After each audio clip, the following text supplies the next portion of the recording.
Capítulo 3. A ética ateísta. Leis e legisladores.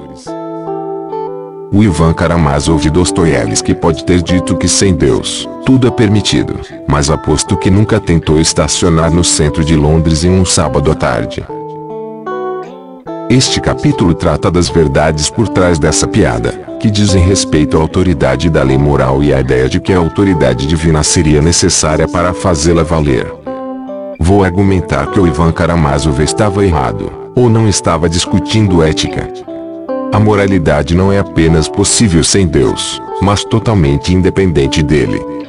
Isso significa não apenas que os ateus são plenamente capazes de levar uma vida moral, mas também que podem levar uma vida mais moral do que os religiosos que confundem a lei e o castigo divinos com o certo e o errado. Essas conclusões parecem contradizer uma importante parcela da sabedoria popular, mas os argumentos que a sustentam são razoavelmente claros e diretos. Para começar, precisamos entender por que tanta gente acha que Deus é necessário para que exista moralidade. Uma das maneiras de expressão dessa suposta necessidade é a alegação de que para haver um código moral precisa haver um legislador e, em última análise, um juiz. Uma analogia pode ser feita com as leis humanas, que exigem um poder legislativo para criar as leis e um poder judiciário para fazer com que sejam cumpridas. Sem essas duas instituições, que no caso da moral encontram-se reunidas em Deus, não pode haver lei. O problema é que esse argumento confunde duas coisas separadas, a lei e a moralidade. A lei sem dúvida precisa de um poder legislador e de um poder judiciário. Mas nem a existência de ambos garante que as leis em vigor sejam boas e justas. Existem leis morais e leis imorais. O fator imprescindível para a existência de leis justas é que a legislatura e o judiciário operem dentro dos limites da moralidade. Assim podemos ver que a moralidade não se confunde com a lei. A moralidade é a base sobre a qual leis justas são aprovadas e passam a vigorar, mas não surge a partir das próprias leis. Mas, sendo assim, de onde vem a moralidade? É tentador responder que a lei moral tem um legislador e um judiciário próprios. Mas as mesmas questões levantadas a respeito da lei podem ser levantadas a respeito da lei moral, o que garante que as leis morais sejam efetivamente morais. Para tanto, é necessário que os legisladores e os guardiões da lei operem dentro dos limites da moralidade. Nesse caso, a moralidade é anterior a qualquer legislatura e a um judiciário moral. Em outras palavras, a única maneira de provar a moralidade do legislador é demonstrando que as leis estão de acordo com um parâmetro moral independente do legislador moral. Mesmo que o legislador seja Deus, as leis divinas são morais apenas se estiverem de acordo com princípios morais independentes de Deus. Platão discutiu essa questão em um diálogo chamado Eutífron, que deu nome ao dilema que segue. Sócrates, o protagonista de Platão, perguntou se os deuses escolhem o bem porque ele é bom ou se o bem é bom porque os deuses o escolhem. Se a primeira alternativa estiver correta, fica demonstrado que o bem é independente dos deuses, ou independente de Deus, no caso de uma fé monoteísta. O bem simplesmente é bom, e é por isso que um Deus bom sempre há de escolhê-lo. Mas se a segunda alternativa estiver correta, a própria ideia do bem passa a ser arbitrária. Se é pela simples escolha de Deus que algo se torna bom, então o que impede Deus de escolher a tortura, por exemplo, e assim torná-la boa? Claro que essa ideia é absurda, mas apenas porque acreditamos que a tortura é errada e por esse motivo Deus jamais a escolheria. Ao aceitar esse fato, no entanto, estamos aceitando que não precisamos de Deus para determinar o que é certo e o que é errado. A tortura é errada não apenas porque Deus não a escolheu. Na minha opinião, o dilema de Eutífron é um argumento muito poderoso contra a ideia de que Deus é necessário à moralidade. De fato, o raciocínio vai mais além e mostra que Deus não pode ser uma fonte de moralidade sem que a moralidade se torne arbitrária. Houve tentativas de evitar as questões mais espinhosas do dilema, mas, como acontece a uma bolha de ar presa, tentar suprimir o problema em um determinado ponto faz apenas com que surja em outro. Há quem defenda que é possível escapar ao dilema afirmando que Deus é o bem, e que portanto a questão suscitada pelo dilema é mal formulada.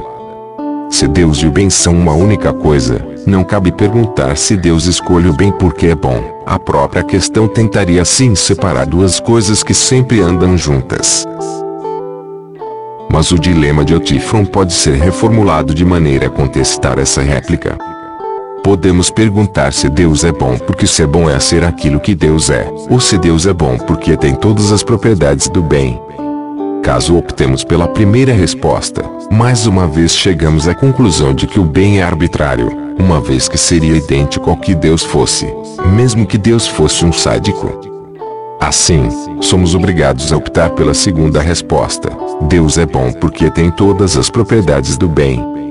No entanto, isso significa que as propriedades do bem podem ser definidas independente de Deus, e nesse caso a ideia do bem não depende de maneira alguma da existência de Deus.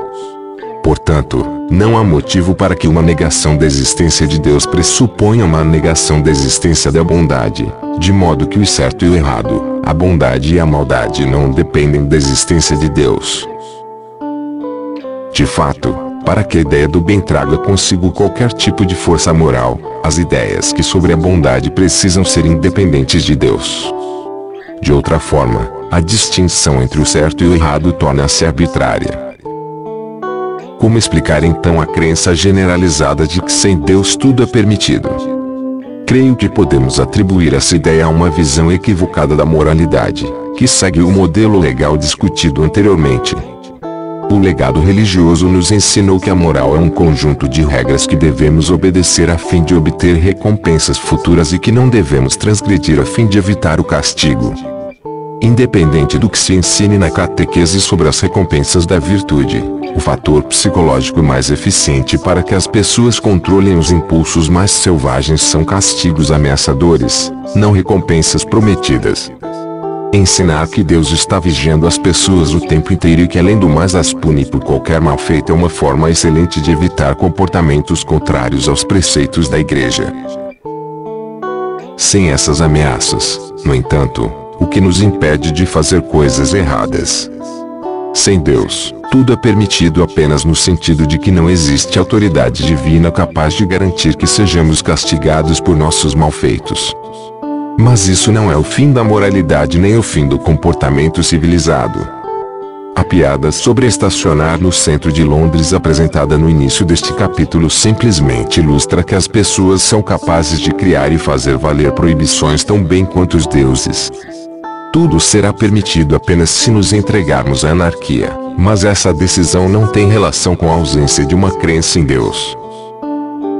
No fundo, essa moralidade pressupõe que só podemos agir com ética se formos motivados pelo medo do castigo ou por promessas de recompensas. Uma pessoa que não rouba simplesmente pelo medo de ser flagrado não é moral, apenas prudente. Uma pessoa verdadeiramente imoral é aquela que tem a oportunidade de roubar sem ser flagrada e mesmo assim não rouba. Argumentei que a moralidade e a crença religiosa são independentes. Se essa suposição estiver correta, um ateu ético parece ter mais méritos morais do que um religioso ético.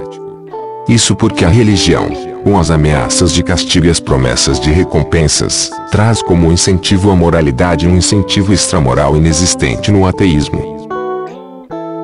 Um dos supostos problemas com uma moralidade ateísta é o grau de escolha pessoal oferecido ao indivíduo. Se não existe nenhuma autoridade moral, por que não nos tornamos soberanos de nossas próprias moralidades individuais?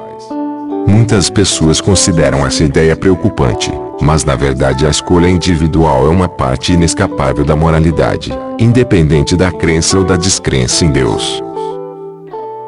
Moralidade e escolha. Já mencionei o Temor e Tremor de Kierkegaard como um estudo de fé, mas esse livro também é um estudo muito profundo sobre a inevitabilidade da escolha pessoal. Esse é o aspecto da obra que rendeu a Kierkegaard a reputação de pai do existencialismo. Os pensadores existencialistas formam um grupo bastante heterogêneo, que inclui cristãos, ateus, comunistas, fascistas, espíritos livres e praticamente tudo o que existe entre essas várias posições. O que os une é a crença no caráter inescapável e central da escolha individual e da liberdade na vida humana.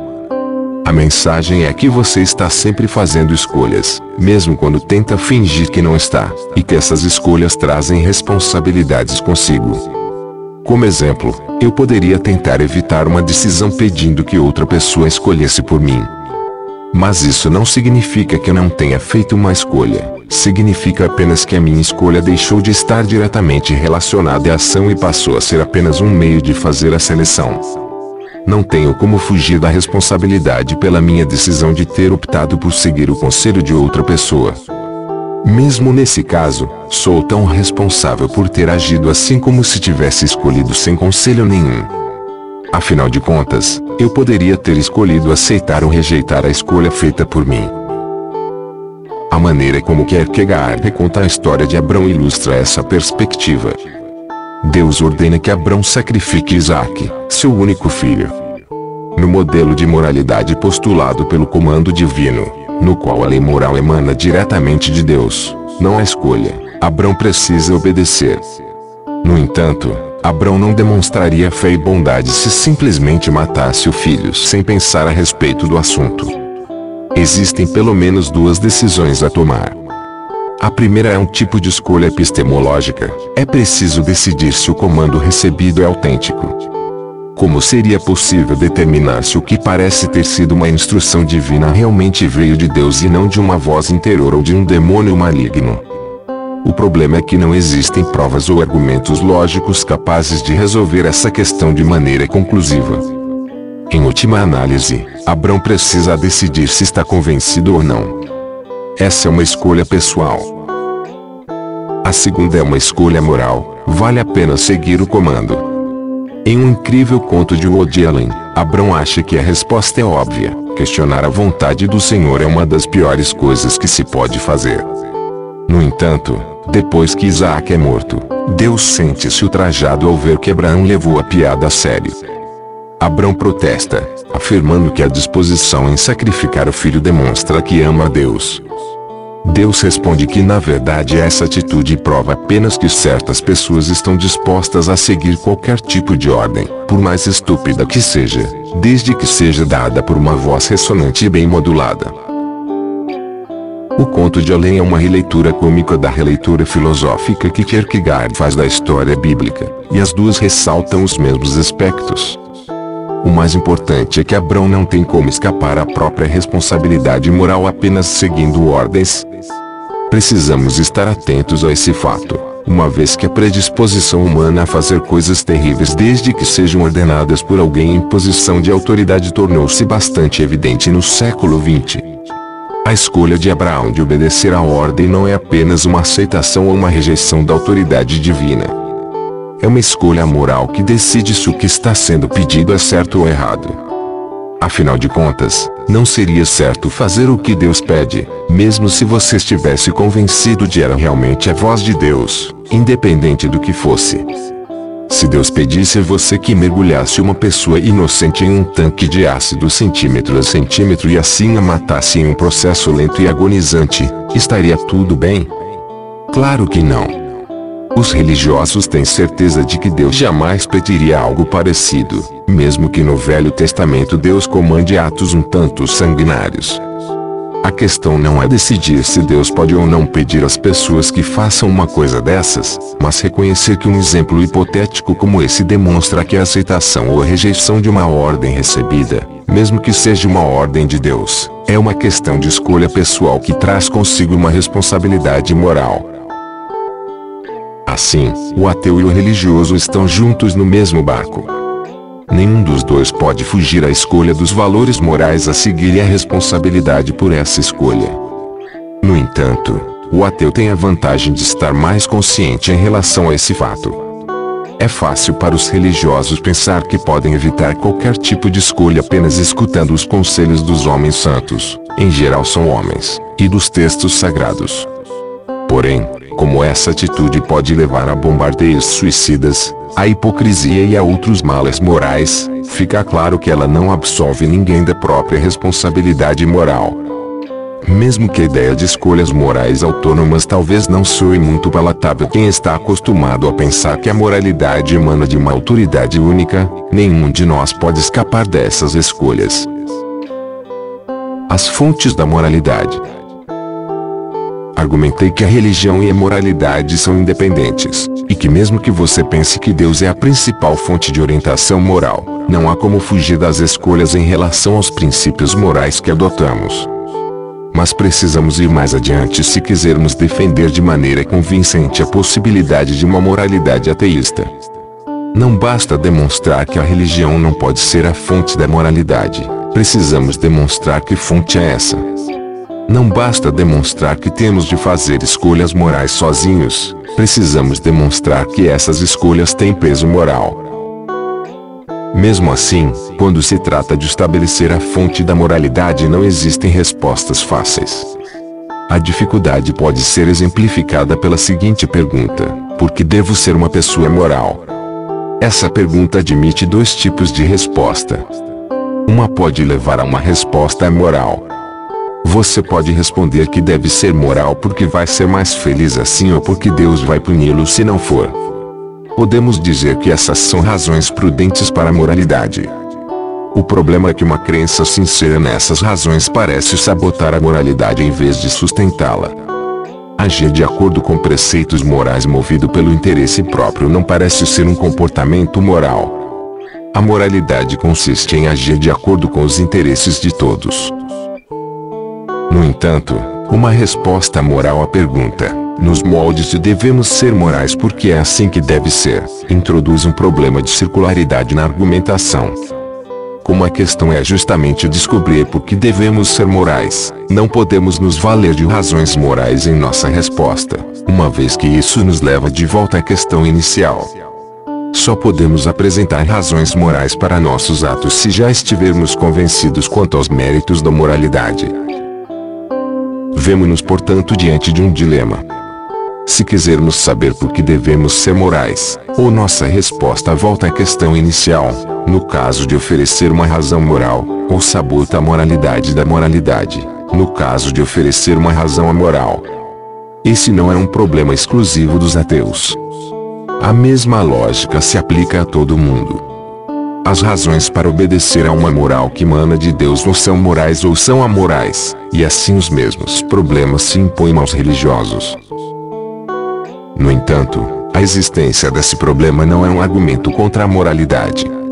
Trata-se apenas de uma precaução quanto à real possibilidade de encontrarmos uma fonte ou uma justificativa para a moralidade que todas as pessoas racionais devam obedecer. Eu diria que essa fonte não existe. A melhor tentativa de encontrá-la é o esforço feito por Kant a fim de demonstrar que a ação moral é exigida pela racionalidade, um argumento que examinaremos em breve. Mas, apesar da inventividade e da engenhosidade, creio que nenhuma dessas tentativas obtém um sucesso completo. Então o que podemos colocar no lugar dessa fonte? Acredito que a raiz da moralidade é uma espécie de empatia ou preocupação com o bem-estar dos outros, um reconhecimento de que esse bem-estar também conta. Para a maioria das pessoas, esse é um instinto humano básico.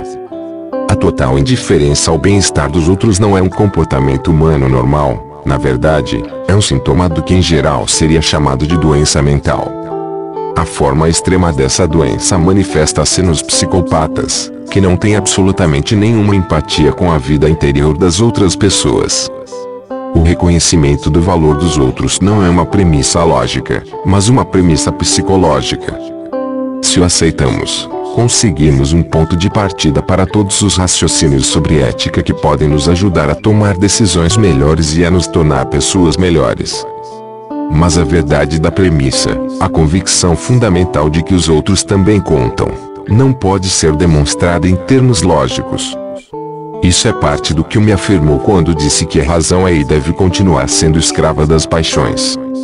O raciocínio moral depende de um impulso altruístico básico. Outra maneira de encarar a questão é simplesmente aceitar que as razões para a moralidade sejam amorais. Segundo essa visão, a moralidade é uma espécie de interesse próprio esclarecido. Esse reconhecimento sabota a visão romântica de que a moralidade é a ausência de interesse próprio, mas há quem diga que não sabota a moralidade em si. Uma doação a uma instituição de caridade, por exemplo, não deixa de ser moral nem que seja motivada por um interesse próprio esclarecido. O que importa é que agimos bem. Não interessa se as verdadeiras razões para esse ato são egoístas. Essa argumentação não me convence muito, pois acredito que a predominância dos interesses próprios não tem vez na ética. Na melhor hipótese, a visão da moralidade como um interesse próprio esclarecido nos dá razões para evitar comportamentos antissociais e renunciar a coisas que nos beneficiam a curto prazo mas cobram um alto custo a longo prazo. Mas isso não é moralidade. A moralidade sempre pode nos obrigar a agir de maneira contrária aos nossos próprios interesses. Se não estou disposto a sacrificar parte do meu interesse próprio, não estou preparado para agir de maneira efetivamente moral. Agora podemos retornar aos problemas sugeridos no início desta sessão. Se Deus não é a fonte da moralidade, de onde ela vem? Eu diria que a moralidade consiste em uma preocupação com o bem-estar dos outros, uma preocupação que não se baseia em argumentos racionais, mas na empatia e, por falta de uma expressão melhor, na nossa humanidade compartilhada.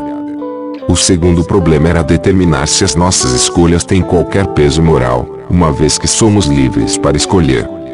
Eu responderia que sim, porque se reconhecemos a necessidade de pensar sobre as dimensões morais das nossas ações, a moralidade importa. A constatação de que cabe a nós tomar as decisões não faz com que a moralidade perca a importância. A seriedade da moralidade nasce da seriedade com que encaramos a necessidade de cuidar de interesses próprios e alheios, não do sistema que usamos para nos ajudar a levar esses interesses em conta. A seriedade da moralidade não perde importância se as decisões morais forem escolhas livres, e não determinadas por leis escritas no céu. O pensamento moral. A estrutura geral da discussão que apresentei neste capítulo foi a visão existencialista segundo a qual não podemos evitar a responsabilidade pelas escolhas que fazemos e que de certo modo precisamos criar nossos próprios valores. A discussão foi em boa parte sobre metaética, a natureza, a base e a estrutura da moralidade. No entanto, se pretendemos continuar pensando sobre o conteúdo específico da moralidade, sobre como devemos efetivamente agir, precisamos levar o raciocínio adiante. O que vou fazer a seguir é simplesmente esboçar 3 abordagens ao raciocínio moral que dominaram a história da filosofia no Ocidente. Todas as 3 demonstram a grande riqueza potencial das discussões seculares acerca da ética. Evidenciam como os recursos de um bom raciocínio moral estão disponíveis em igual medida para ateus e religiosos. Em vez de considerá-las como teorias concorrentes, sugiro encará-las como diferentes recursos que podemos usar em nossos raciocínios morais. Claro, uma abordagem do tipo buffet livre tem limitações extremas. Sabemos que a adoção de uma maneira de pensar a respeito de um problema moral pode levar à conclusão diametralmente oposta à conclusão obtida pela aplicação de um outro método. Mesmo assim, todas essas abordagens oferecem vias de acesso ao pensamento moral que podem nos ajudar a perceber melhor o que está em jogo. O que não devemos fazer é achar que estamos tratando de cálculos morais que podem ser invocados a fim de gerar respostas adequadas para qualquer dilema moral. A maioria das aulas introdutórias de filosofia faria uma distinção entre ética aristotélica, kantiana e utilitarista. No entanto, como penso que podemos contar com todas as 3 sem encará-las como teorias concorrentes hermeticamente fechadas, pretendo me focar nas características distintivas de cada uma em vez de considerá-las teorias completas. Assim fica bem mais fácil ver que podemos contar com todas as 3 sem nenhuma perda de integridade intelectual. Essas 3 características são respectivamente a ênfase no florescimento humano, nas consequências e na forma universal das leis morais. O florescimento humano. Se você folhear as páginas de Ética Nicômaco, o grande trabalho de filosofia moral escrito por Aristóteles, talvez note algo que parece estranho ao nosso olhar moderno. Em certo ponto, Aristóteles pergunta qual seria o número correto de amigos a ter e também se seria possível travar amizade com pessoas más. Mas como o número de amigos que temos pode ser uma questão de ética. Se conseguir entender isso, você terá entendido a grande diferença que existe entre a concepção da ética na Grécia Antiga e certas concepções modernas populares acerca da moralidade. Temos uma tendência natural a pensar na moralidade como um conjunto de proibições de obrigações. Existem coisas que devemos fazer e coisas que não devemos fazer, e levar uma vida moral consiste em seguir essas regras. Nossos mais amplos objetivos de vida, como o sucesso, a felicidade e a busca pela pizza perfeita, são todos perseguidos dentro desses limites. Essa concepção moderna consegue separar o sucesso de um indivíduo e a observância das regras morais. Essa distinção não existia na ética de Aristóteles, nem em várias outras éticas de pensadores da Grécia Antiga. Para esses filósofos, a ética era a energia necessária para que uma vida humana fosse próspera ou florescesse. Aquilo que hoje reconhecemos como um conjunto de regras morais era baseado na ideia de que seguir essas máximas era necessário para se ter uma vida próspera. Como a ética era abordada dessa forma, a lista de recomendações feita por Aristóteles incluía coisas que hoje consideraríamos parte da ética e outras coisas que não. Assim, alguém bom, alguém que levou uma vida próspera, é prudente, tem um círculo de amizades não muito grande, demonstra coragem, é justo, gasta dinheiro com parcimônia e é amigável e espirituoso. Para Aristóteles, era necessário cultivar certos traços de caráter para levar a vida dessa forma. Aristóteles reconheceu que somos criaturas movidas pelo hábito e que a melhor forma de agir bem é praticar boas ações para assim começar a fazê-las mesmo sem nos dar conta. A educação moral, portanto, é o aprendizado de hábitos virtuosos, e a teorização moral pode começar apenas depois que atingimos a maturidade e o desenvolvimento. Uma questão importante é determinar se a ética de Aristóteles ignora a distinção entre moralidade e interesse próprio ou se demonstra que essa separação é ilusória. Seria interessante pensar que, enquanto fizermos coisas genuinamente necessárias para que as nossas vidas floresçam, estaremos sempre fazendo bem para os outros. Mas essa visão é exageradamente otimista. Afinal, precisamos lembrar que Aristóteles escrevia para uma classe de homens escravistas que não levavam em conta os interesses daqueles que ocupavam posições inferiores na escala social. Não há nenhum constrangimento em relação à impossibilidade de um escravo ter uma vida próspera em Aristóteles. Os escravos são simplesmente ignorados. Portanto, temos fundamentos para dizer que essa abordagem preocupa-se apenas com o interesse de uma parcela da população, e que portanto fracassa no intuito de promover uma moralidade legítima. Mesmo assim, é animador ver o quão longe podemos ir com a abordagem aristotélica. Basta pensar em tudo o que é necessário para uma vida próspera e conjuramos a imagem de uma vida virtuosa e moral ao extremo em quase todos os aspectos. A cobiça, a raiva, a maldade, a mesquinharia e outras emoções semelhantes não existem na vida do homem aristotélico. Para levar uma vida próspera, você não pode se entregar a essas forças destrutivas. Assim conseguimos dar o primeiro passo em nosso raciocínio moral. Podemos esquecer os legisladores transcendentais e as fontes divinas da moralidade. Basta pensar em tudo o que é necessário a uma vida próspera e logo você evocará imagens de quase tudo o que reconhece como sendo atributos morais. No entanto, seria meio preocupante se isso fosse tudo o que temos a dizer acerca da moralidade. Afinal, sabemos que os maus também florescem. Muitos pensadores tentaram contradizer essa visão e afirmar que, apesar das aparências, os maus jamais são verdadeiramente felizes ou satisfeitos. Eu gostaria muito que fosse assim, mas a hipótese parece-me difícil de acreditar. A vida seria muito fácil se o interesse próprio e a vida próspera sempre coincidissem. Mas não me parece que seja assim, e por esse motivo precisamos encontrar outras formas de pensar sobre a ética se pretendemos construir uma moralidade confiável. Consequências. Um fato bem conhecido a respeito das ações é que elas têm consequências. Além do mais, essas consequências podem ser boas ou más, podem melhorar ou piorar as coisas. Podemos dizer que o simples reconhecimento desse fato é suficiente para uma forma rudimentar de moralidade. Para dar um exemplo simples, se chuto alguém sem nenhum motivo, causo dor a essa pessoa. Nesse caso, a dor ruim não é compensada por nenhuma outra coisa boa, porque não existe motivo para o chute. Reconhecer que causar essa dor é ruim faz com que eu me abstenha de chutar os outros. Parece óbvio que se começarmos a pensar dessa maneira vamos encontrar as bases para um tipo de moralidade geralmente chamada de moralidade consequencialista.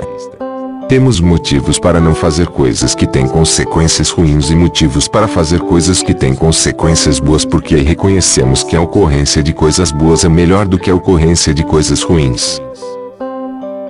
Se tentarmos erigir uma teoria moral completa com base nesse truísmo banal, logo teremos problemas. Mesmo assim, não me parece que essas dificuldades subsequentes ponham em xeque as observações simples que nos levam por esse caminho. Tomemos como exemplo uma dificuldade que diz respeito ao status dessas motivações para agir. Se começarmos a pensar por que a possível ocorrência de consequências ruins é motivo para não fazer determinada coisa, deparamos-nos com um quebra-cabeça. Que motivos são esses? Seriam motivos que expressam fatos simples? Será que a dor é ruim é uma verdade factual comparável ao chumbo é mais pesado que a água? Muitos filósofos chegaram à conclusão de que não.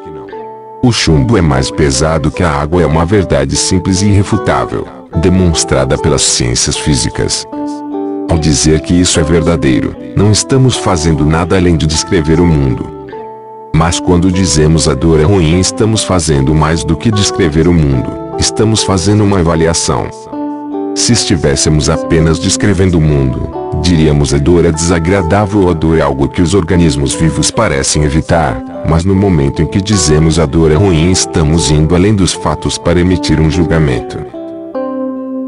Se essa linha de raciocínio estiver correta, qualquer argumento moral baseado na premissa a dor é ruim não está apenas enunciando verdades, mas fazendo julgamentos a respeito do mundo. Isso significa que alegações de moralidade não são verdadeiras ou falsas no mesmo sentido que as alegações factuais. Como as alegações morais são julgamentos, é sempre possível que alguém discorde sem incorrer em nenhum tipo de falsificação dos fatos. Se eu disser que a dor não é ruim, você pode discordar, mas não pode dizer que cometi um erro factual. Basta reconhecer que esse tipo de sofrimento é ruim para lançar as bases da ética. Essa questão é importante sob vários aspectos filosóficos. Na prática, entretanto, não estou convencido de que seja útil. Tudo o que precisamos para dar início a um amplo raciocínio consequencialista sobre a ética é aceitar que a dor é ruim. Tentar decidir se a dor é ruim é um fato ou um julgamento pode ser interessante, mas se concordamos que a dor é ruim, para todos os fins práticos essa questão pode muito bem prescindir de uma resposta. Mas o que dizer sobre alguém que não aceita que a dor seja ruim? Vamos supor que a discordância não seja motivada por aspectos técnicos. Em outras palavras, vamos imaginar que o motivo da recusa em admitir que a dor é ruim não seja uma discordância em relação a uma posição filosófica que a pessoa não subscreve. Nessa circunstância, não me parece motivo de preocupação descobrir que a nossa visão moral não tem 100% de adesão. Conforme eu já disse, a moralidade exige comprometimento pessoal e aceitação de responsabilidades. Em algumas circunstâncias pouco comuns, os argumentos racionais podem nos levar a um beco sem saída, e nesse caso estaremos frente a frente com uma discordância radical. Eu acho que a dor, desnecessária, é ruim, você discorda. Em uma situação como essa, tudo o que podemos fazer é manter-nos fiéis aos nossos valores. E como os nossos valores mais básicos são compartilhados pela vasta maioria dos seres humanos, uma decisão como essa em face da diversidade não tem nada de fascista. Não quero dar a entender que esse raciocínio consequencialista seja prova de problemas. Na verdade, acho que existem diversos problemas e que qualquer sistema moral puramente consequencialista apresentaria falhas profundas. Mesmo assim, a aceitação de que as más consequências nos dão motivo para não desempenhar certas ações enquanto as boas consequências nos dão motivo para desempenhar outras ações fornece-nos uma base sobre a qual podemos erigir uma moralidade ateísta. Universalizabilidade.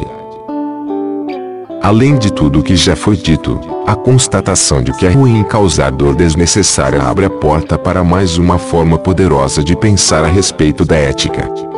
Em todos esses casos, seria fácil perceber que é ruim para nós sofrer com a dor desnecessária.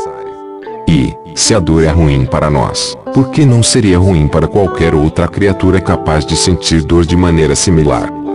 Se isso for verdade, temos mais uma razão para não causar sofrimento aos outros.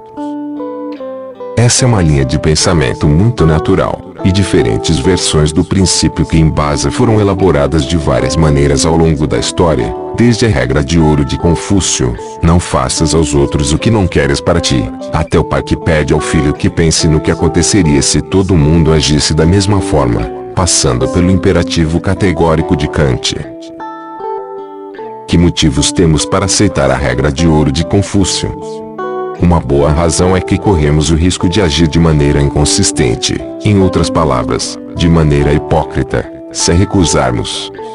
É fácil perceber o motivo se pensarmos na distinção feita por Kant entre o que chamou de imperativo hipotético e imperativo categórico.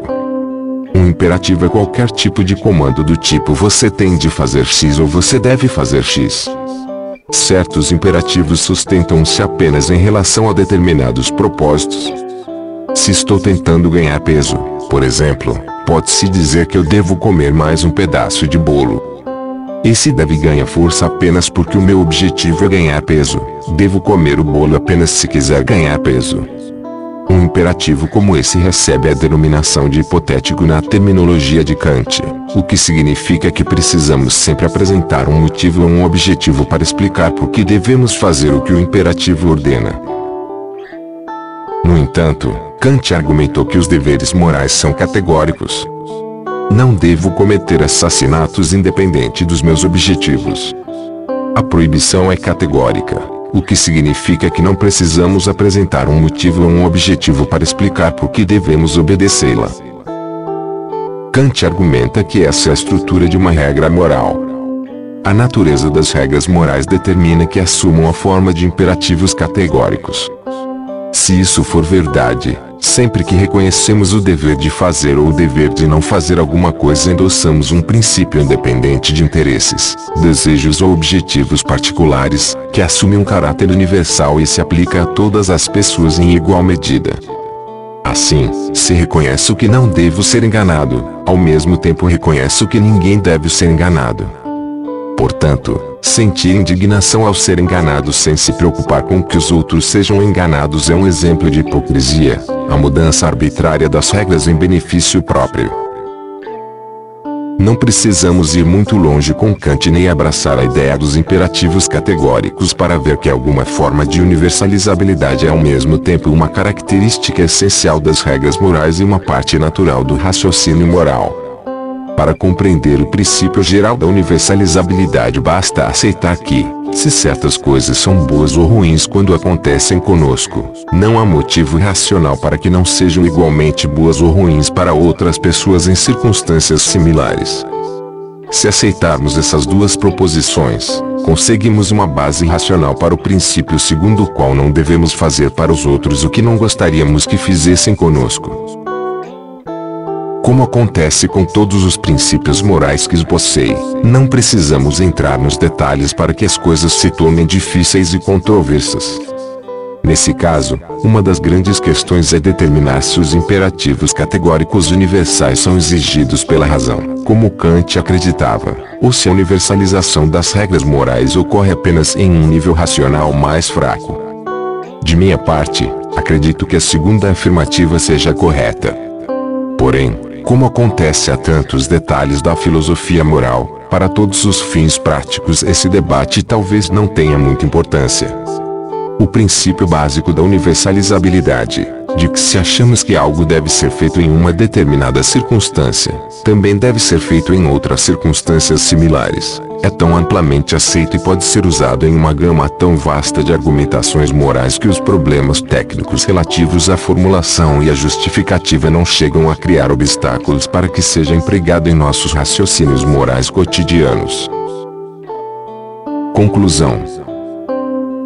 A essa altura deve estar claro que a ideia de que um ateu é necessariamente amoral não tem nenhum fundamento. Em relação a esse aspecto, religiosos e ateus têm muitas coisas em comum. Em nenhum destes casos o bem e o mal podem ser definidos em termos de Deus ou simplesmente emanar de uma divindade. Em última análise, as escolhas morais são feitas em ambos os casos por indivíduos, e não há como transferir a responsabilidade por essas escolhas morais. Independente da presença ou da ausência da fé, precisamos definir para nós mesmos o que é certo e o que é errado. Para estabelecer uma fonte de moralidade precisamos apenas subscrever a crença de que certas coisas têm um valor e que a existência desse valor fornece motivos para que nos comportemos de uma determinada maneira. Esse compromisso extremamente amplo não pressupõe nenhum posicionamento filosófico ou sequer religioso. Na verdade, talvez não seja mais do que o compromisso básico de todas as pessoas dotadas de sentimentos humanos. Depois de assumirmos esse compromisso básico, dispomos de vários recursos que nos ajudam a pensar em qual é a coisa certa a fazer. Podemos pensar sobre o que é necessário para que a nossa vida e a vida dos outros floresça. Podemos pensar sobre as consequências dos nossos atos para evitar ações que ferem as coisas a que atribuímos valor e incentivar ações que as beneficiem. E podemos reconhecer que, se uma coisa é boa ou ruim em uma dada circunstância, essa mesma coisa é igualmente boa ou ruim em qualquer outra circunstância similar, o que nos ajuda a buscar a coerência em nosso modo de agir, ou, em outras palavras, a evitar a hipocrisia. Claro, mesmo depois de tudo isso ainda é possível dizer que não dispomos de nenhuma prova lógica de que ateus devem agir moralmente, mas essa prova tampouco existe para os teístas. Um equívoco comum é supor que a crença religiosa traz consigo princípios morais e que, nesse caso, não há necessidade de pensar a respeito nem de justificá-los. Ao perceber essa falácia, podemos compreender por que ser bom é um desafio para todos, sejam ateus ou religiosos.